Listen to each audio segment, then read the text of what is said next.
டிவிக்கு ஆளுங்கட்சி எம்எல்ஏ இவங்க எல்லாம் வந்து திரும்ப திரும்ப ஒரு விஷயத்த பண்ணிட்டே இருக்காங்க. ஒண்ணு பொய் சொல்றது, உருட்டுறது, இல்லனா ஆப்போசிட் இருக்கவங்க ட்ரிகர் பண்ற மாதிரி ரேஜ் பைட் பண்றது. இதே தான் பண்ணிட்டு இருக்காங்க. அவர்தான் ஆரம்பிச்சாரு கரூர் கம்பெனி ஓனர்னு. அதுக்கு திரும்ப இவங்க சங்கி அமைச்சர்னு சொல்ல, அவர் 3 மணி நேரம் பாத்ரூம்னு சொல்ல, பாத்ரூம் யார் போறான்னு கண்காணிக்கிறது தான் உன் வேலையான்னு சொல்ல, இது ரொம்ப அசிங்கமா இருந்தது. அவைத்தலைவரோட நிலைமை தான் ரொம்ப பாவமா இருந்தது. என்னடா ஸ்கூல் பசங்க மாதிரி அடிச்சுக்கிறீங்க. தெளிவா பாத்தீங்கன்னா டிவிக்கு எம்எல்ஏஸும் கவர்மெண்ட்டும் இதுலயும் ப்ராக்ரசிவா இல்ல.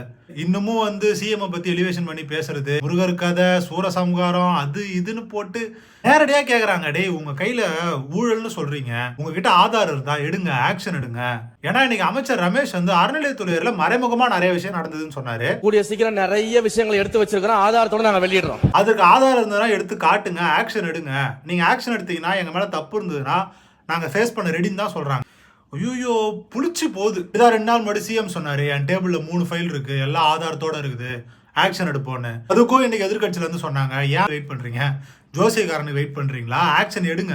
இவங்க சும்மா தானே இருக்கிறாங்க இப்போதைக்கு, இப்ப ஆக்ஷன் எடுக்கலாம்ல, எல்லாரும் தூக்கி உள்ள வைக்கலாம்ல. சும்மா வந்து ஆதாரம் இருக்குது, நாங்க தக்க சமயத்துல பண்ணுவோம், அதை பண்ணுவோம், இதை பண்ணுவோம். முக்கியமான விஷயம் நடந்தது, இதுதான் ஹைலைட். அமைச்சர் வன்னியரசு பாமக கட்சிக்கு எதிராக ஒரு விமர்சனம் வைக்கும் போது மோடியை காப்பாத்துறாங்கன்னு சொல்லிட்டு பிரதமர் மோடியோட பேரை சொல்லிட்டாங்க. ராமதாஸ் அவர்களை காப்பாற்றுறதை விட மோடி அவர்களை காப்பாற்றுறத நீங்க உடனே பதறிட்டாரு ஆதவர்ஜுன். சொன்ன கருத்துக்களை வந்து பிரதம மந்திரி பேரோ அது வேணா நம்ம வந்து எடுத்துடலாம். அவங்க அமைச்சர் பேசினத அவை குறிப்புல இருந்து நீங்க சொல்றாரு.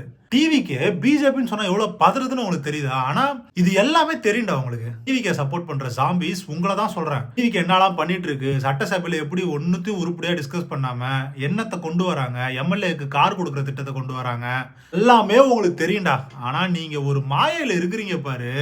எங்க அண்ணன் தான் சொல்லிட்டு உங்களை நினைச்சாதான் டெய்லி இதை பத்தி டிஸ்கஸ் பண்றது எங்களுக்கு இப்போ ஒரு ஹாபியா மாறிடுச்சு. டிவிக்கு சப்போர்ட் பண்ற பேசுவாங்களா, நீ சட்டசபையில சொன்ன மாதிரி தான் நம்ம ஒண்ணு கேட்டா எக்ஸ்ட்ராடினரியா ஒரு பதில் சொல்லுவாங்க, நமக்கே ஷாக்கா இருக்கும். இன்னைக்கு சட்டசபையில எதிர்கட்சி தலைவர் வந்து ஒண்ணு கேக்குறாரு, அதிகமா ஆளுங்கட்சியில இருந்து பேசுறதா நீங்க அவை குரூப்ல இருந்து நீக்குறீங்க, அது வந்து தேவையில்லாம போயிடுது. இங்க எல்லாமே லைவா டெலிகாஸ்ட் ஆயிட்டு இருக்கு, பேசுறதெல்லாம் சோசியல் மீடியால ஷேர் ஆயிட்டு இருக்கு. அவை குரூப்ல இருந்து நீக்கிறது ஒரு பிரயோஜனமும் இல்ல. ஏன்னா விஷயத்தை பத்தி யாரும் டிஸ்கஸ் பண்ணாம ஏதாவது பேசிடுறாங்க, ஆக்ஷன் பண்றாங்க, பாட்டு பாடுறாங்க, அது வந்து சோசியல் மீடியா ஸ்ப்ரெட் ஆகி மக்கள் டைவர்ட் ஆயிடுறாங்க.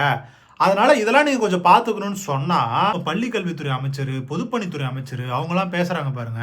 எதுக்கு லைவ் போடுறோம்னா, இங்க இருக்கிறது வந்து வெளிப்படையா வெளியே தெரியணும், வெளிப்படையான ஆட்சி நடக்குது, அதை வந்து எங்க தலைவர் தான் வந்து கொண்டு வந்தார், வெளிப்படையா எல்லாருக்கும் தெரியும். அதை பத்தி யாருமே கேட்கல, வெளிப்படையாவே எல்லாமே இருக்குது. வெளிப்படையா இருக்கிற இடத்துல நீங்க சம்மந்தம் எல்லாம் பேசுறீங்களே, அது அவை குறிப்புல இருந்து நீக்கிறாங்களே, என்னன்னு அதை பத்தி அட்ரஸ் பண்ணாம வேற எங்கேயோ போயிட்டாங்க. லைவ் ஏன் போடுறாங்க, அதை ஏன் பண்றாங்கன்னு சொல்லிட்டு அதை பத்தி பேச. டிவிக்கே கட்சி தலைவர், அவங்களோட எம்எல்ஏஸ், மினிஸ்டர்ஸ் அவங்க எப்படி இருக்காங்களோ அதே மாதிரி தாண்டா அப்ப ஜாம்பிஸ் நீங்களும் இருக்கிறீங்க.